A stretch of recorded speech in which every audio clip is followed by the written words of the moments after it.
السلام عليكم، مرحبا بكم، ان شاء الله تكونوا كامل بخير وعلى خير وانتم تشوفوا في هذا الفيديو. اليوم جبت لكم وصفه تاع تشيز كيك بدون جبن ماسكربون، طريقه سهله وتوجد في الوقت، نقولوا حنايا توجد بالخف. نروحوا ديريكتومون باش نوجدوا هاد التشيز كيك.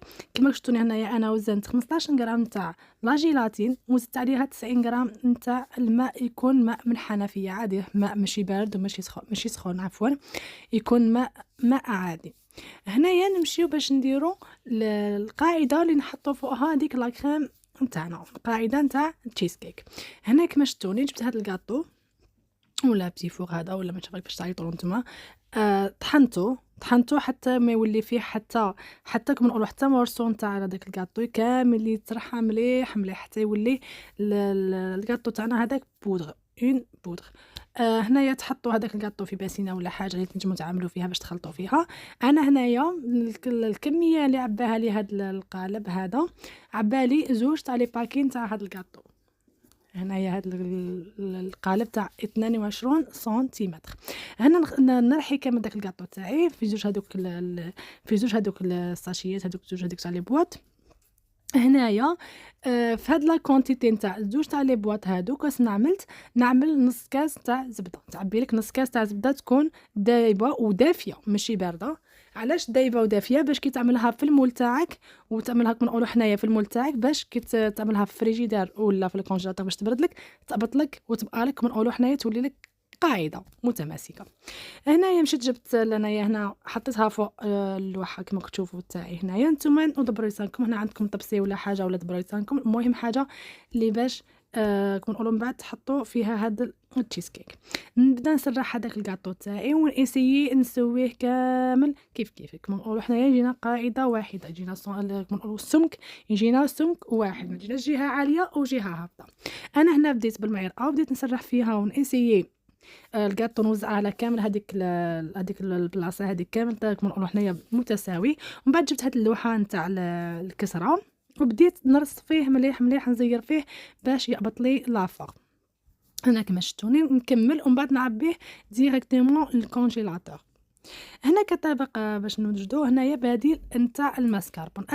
عملت كاس تاع الحليب و3 معالق سكر كبار وزوج معالق كبار تاع المايزينا يكونوا معمرين مليح، وزدت لهم معلقه صغيره نتاع لافاني. هنا اللافاني باش نعملوها للنكهه باش يجي البنه بنين.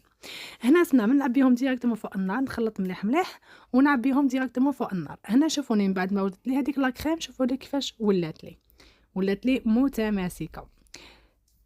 هي سخونه هكذاك نجيب معلقه كبيره نتاع زبده ولا 25 غرام نتاع زبده ونبدا ندخل في هذيك لا كريم تاعي، نسيي ندوب هذيك الزبده. هنايا كي تكونوا تخلطوا فيها تدخلوا فيها ديك الزبده تحسوا بلي لا كريم تاعكم راها تتقطع، ما راهاش كما نقولوا حنا ما تبقاش كيما في الاول، تبقى تقطع لك كما كتشوف فيا انا هكذا هنايا في لا فيديو. معليش اسيي نقولوا خلطها ابيبري، اسيي دخلها فيها ابيبري، ومن بعد تجيب طبسي ولا حاجه تكون باش تعملها في فريجيدير تبرد لك. هذا بريفيرونس تعملها في الكونجيلاتور باسكو انا هنا كملتها ما كما نقولوا حنا ما كاش عندي وقت كبير باش نخليها تبرد في خاطرها. هنا سرحتها في طبسي كما شفتوني هكذا، غطيتها بالفيلم اليمونتير كيس بلاستيكي غذائي وحطيتها كما نقولوا حنايا في لا كونجيلاتور. هنا غطيتها باش ما تعملش هذيك الطبقه ودخلتها ديريكتومون لا كونجيلاتور. عفوا. هنا من جهه واحده اخرى نمشي باش نطلع هذيك لا كريم ليكيد اللي تكون نسبه الدهون فيها 35%. زدت لها ملعقتين تاع سكر يكونوا ماشي معمرين مليح، ماشي كما نقولوا حنايا ملعقتين يكون الوزن تاعهم 25 غرام، تسمى 50 غرام تاع سكر في هاد لا كريم. ونبدا نطرب فيها. هنا لا كريم تاعي لازم نطربوها غايه الغايه. هذيك لا كريم قبل ما نطربوها خاصها تكون بارده مليح، لازم تكون بارده غايه، ما نقولوا حنا ما تكونش مجامده بصح تكون بارده، لازم كي تكون طرب فيها لازم تكون بارده سينو ما تطلعلكش. هنا كما كتشوفوا فيا انا راني نطرب فيها، هنا بدات تطلع لي ما كنت تشوفوا. انا سرعت لكم شويه لا فيديو باش ما يجيكمش طويل، بصح كما نقولوا حنا عبات لي بالك واحد 20 دقيقه وانا هكذاك كنطرب. طربوها مليح مليح حتى تشوفوا بلي لا كريم تاعكم تماسكت. كتشوفوها بلي تماسكت بدات تهبط راسها كما نقولوا، تمشي تجيب هذيك لا جيلاتين اللي كنا درناها في الاول وتعملها او بان ماري، تعملها في حمام مريم باش تذوب لك. هنايا كي تعملها في حمام مريم ما تعملش الغاز كما نقولوا حنايا قويه بزاف، عملوا نار قليله وخليها تذوب في خاطرها. سينو اللي عندهم ميكرووند يعملوها في ميكرووند 10 سكوند، غير 10 ثواني.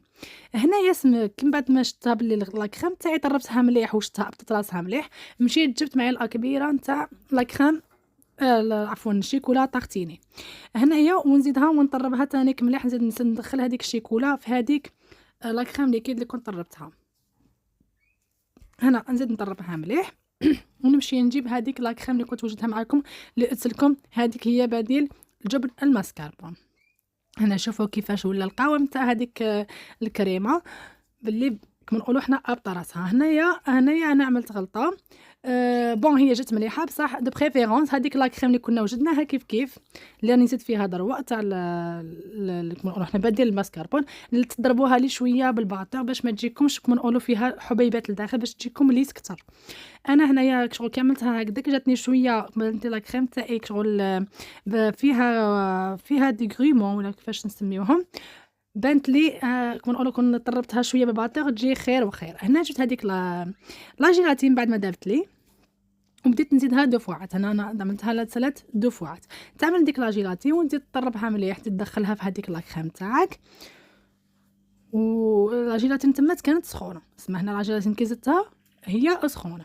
هنا نعمل نضربها ومن بعد نمشي نجيب هذاك الفوندو تحت اللي عملتها ولا كما نقولوا قاعده تاع التشيز كيك، وخويت عليه هاد لا كريم نتاعنا. هنايا لا كريم خويتها كامل وبديت نسوي السطح نتاع هذاك التشيز كيك تاعنا. هنايا كيما شفتوني هنايا ايسيي كي تكون تسوي في السطح باش يجيكم ليس، باش يجيكم طبقه كما نقولوا حنايا متساويه، وتجي الاخر تاعو يجي شباب، السطح تاعها تجي شباب. هنا من جهه واحده اخرى نمشي نجيب 100 غرام شيكولا نعملها في الكاسرونه ولا، ونجيب عليها نص كاس تاع لا كريم ليكيد. هنا كما شفتوني عملت هكذا وعملتها ديريكتومون فوق النار. من بعد ما دابت لي هذيك الشيكولا ديك لا كريم ليكيد مشيت جبت معلقه صغيره نتاع زبده زدتها عليها. هنا المعلقه تاع الزبده علاش عملتها؟ باش تجي نقولوا السطح تاعها يجي بري، كي تخويها فوق هذاك التشيز كيك يجي بري. شوفوني هنا خلطتها مليح ومشيت جبت لا تشيز كيك تاعي. هذاك التشيز كيك بعد ما كنت دخلته ديجا للكونجيلاتور باش تبرد لي هذيك لا كريم مليح. هنا بعد ما بردت لي جبتها وهذيك الشيكولا هكذاك سخونه، نبدا هكذاك معلقه ناسيي ما نخويش في نقولوا في بلاصه واحده اخرى باش ما تعمليش طعمه ولا، ونبدا نسقم هذيك الشيكولا كامل من فوق كما كنتوا فيا هكذا. ناسيي نعملها كامل من فوق هكذاك ونسرحها باش تجي طبقه شابه ها كما تشوفوني. هنا التزيين لك اختياري، انا عملت دي غوزاس بلا كريم شانتيي وانت نادبر راسك. وهذا هو التشيز كيك تاعنا من بعد ما بردنا. انا هنا ما قسمتوش كان عاد ما عبطليش راسي مليح. المهم هذا هو التشيز كيك تاعنا. ان شاء الله يكون عجبكم هذا الفيديو، ما تنساوش تعملوا لي لايك واشتراك، وتهلاو في رواحكم. الى اللقاء.